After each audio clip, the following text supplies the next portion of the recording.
antibiotics in a base of petroleum jelly. Personally, I am not interested in using this at all. Those kind of ingredients, I do not want touching my skin. Maybe unless absolutely necessary. Antibiotic ointment has shown to be a contributing factor to the rise of antibiotic-resistant bacteria. So it's something we all should be concerned about and look to alternatives instead of that. So we're going to learn how to make our very own homemade super effective salve using herbs that are available to us. All right, so some of the materials you guys are going to need if this is your first time ever making a salve, you'll want a strainer or you're going to want some cheesecloth. The second thing you'll want is some sort of a pot with a thicker base or just something you reuse every year like I do. This is an Instapot insert, and this is kind of my salve making container every year. So it does kind of have a nice smell to it.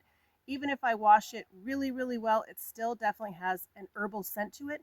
So maybe you want to pick like a dedicated pot that you will use for your herbs. All right, so you'll also be needing a measuring cup. And then you'll be needing containers as well. This here is a glass 8-ounce container. It's just a mason jar, but I'm also going to be doing some of my salves in these little tins here that I got off of Amazon. And these are like a 2-ounce tin. I love these. These are really light. And these are just kind of a smaller option if I do want to give these away for gifts or presents. And I don't know if someone's actually going to use the salve, so I do love these containers. Again, I will leave a link to all these products in the description of today's video if you guys want to check this out. All right, another thing, I just have an extra bowl here to kind of do some mixing in, so you could just, get an extra bowl available should you need it. Then you're going to want to get a good quality beeswax. I have honestly tried a few different beeswax options off Amazon. This by far is my favorite go-to. The smell of this beeswax smells amazing. It actually smells like honey. Oh my goodness. Just has an amazing smell. This one is made in the USA, where other options on Amazon may come from other places, and didn't give me the best results I was looking for. So this right here is my go-to beeswax. Plus, I do love the pellet form because it melts so much easier. So I do absolutely love this beeswax.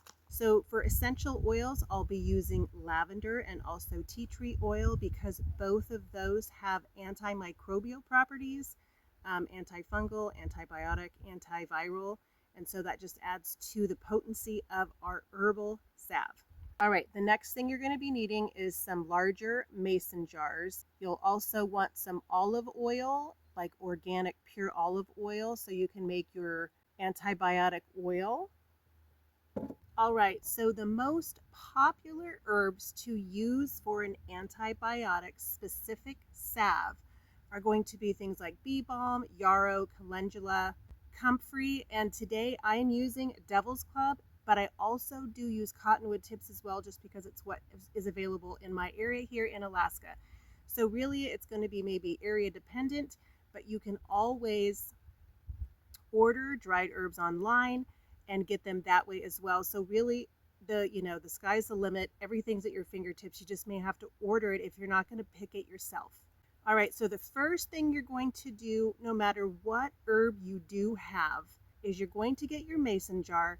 You're going to fill the mason jar about halfway up. This is a quart mason jar. You're going to fill it up about halfway with your herbs. Now, if you're getting the dried herbs online or dried herbs from a store, you want to add the olive oil so it is covering all of the dried herbs all the way. You don't want to add the olive oil all the way to the top because then your salve will not be as potent. So you want to just add the oil right above your dried herbs. What I will be using today for my demonstration is some Devil's Club here, also some spruce tips from last year. So I have had my mixture. The spruce tips have gone for a very long time, and the Devil's Club probably for about 2 months now. And when you first mix your oil and your herbs. You're going to want to kind of, stir them up maybe every day until the herbs start kind of sinking down into the oil a little bit more.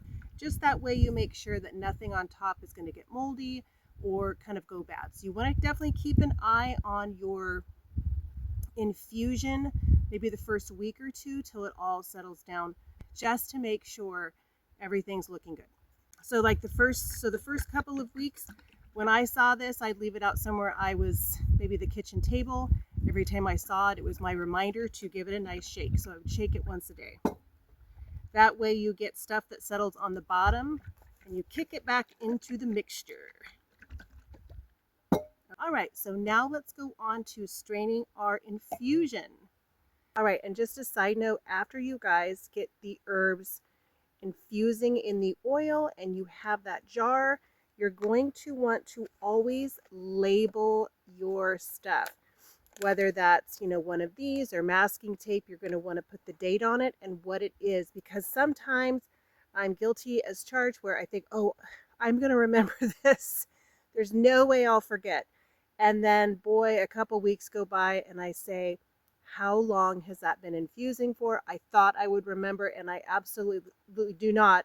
And I absolutely do not remember because I have too many things going, too many concoctions, too many ferments, and you just forget. So my biggest tip is always label your stuff just so you don't have to stress out and you know exactly when you started it. All right, so let's get straining our infused oil here.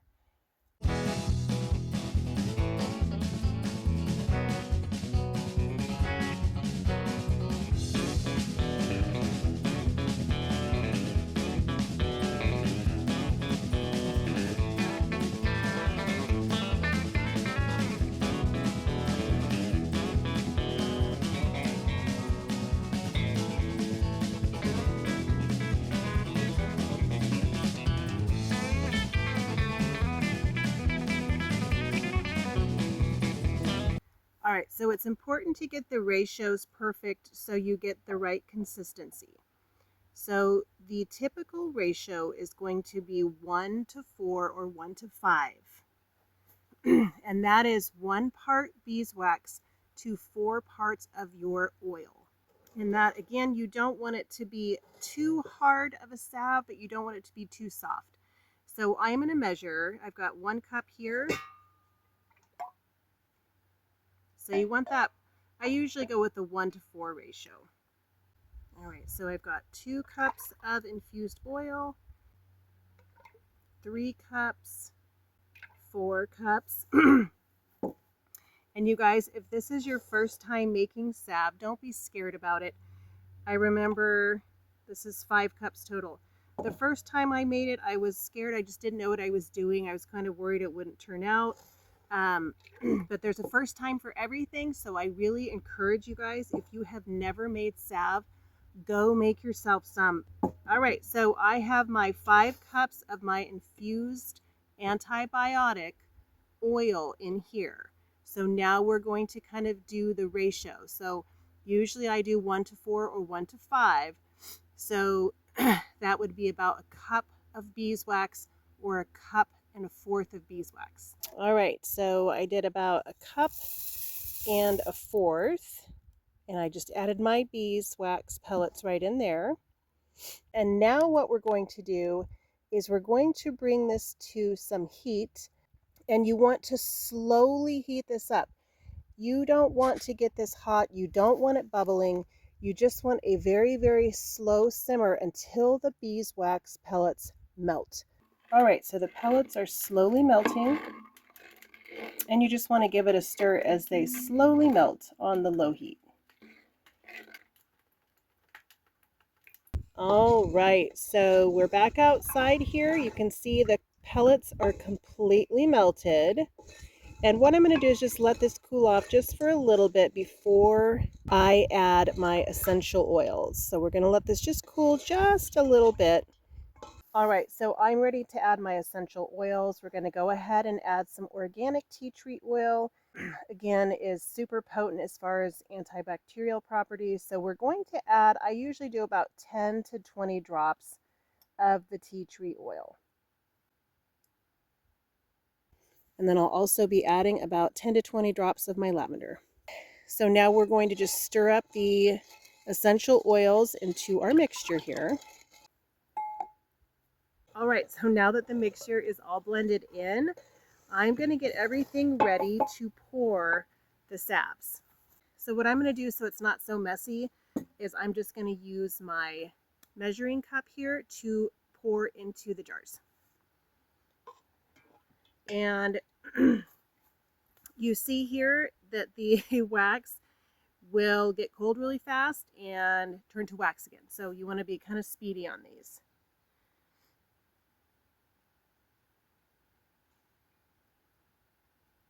And again, I like to do 2 sizes of containers because we like to give these away to friends and family. They actually really use them and it helps with their aches and pains.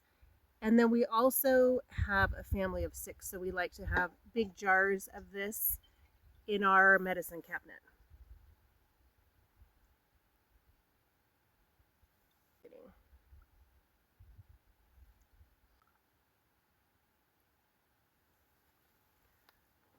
All right, so as you see here, I'm just going to go inside and warm this all back up.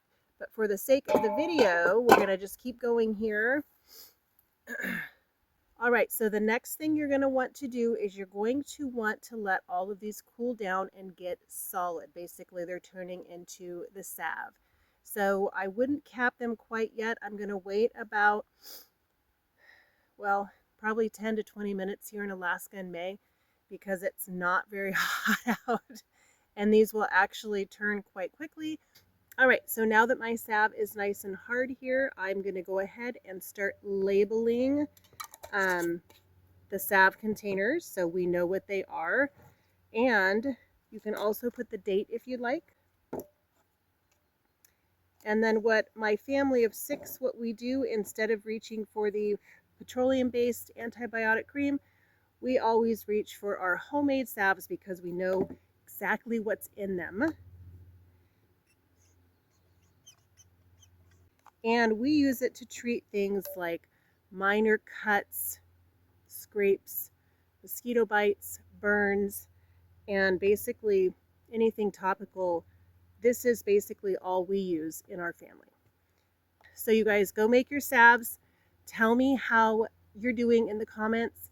Tell me any ideas. Tell me about your favorite salves that you use for your topical treatments because I'm always up for learning, and let's use the comments as a chat room to share knowledge and ideas and all of that sort of thing. I'm really excited for you guys to go make your own salves. Hopefully this video helped, and I'll see you guys on the next video.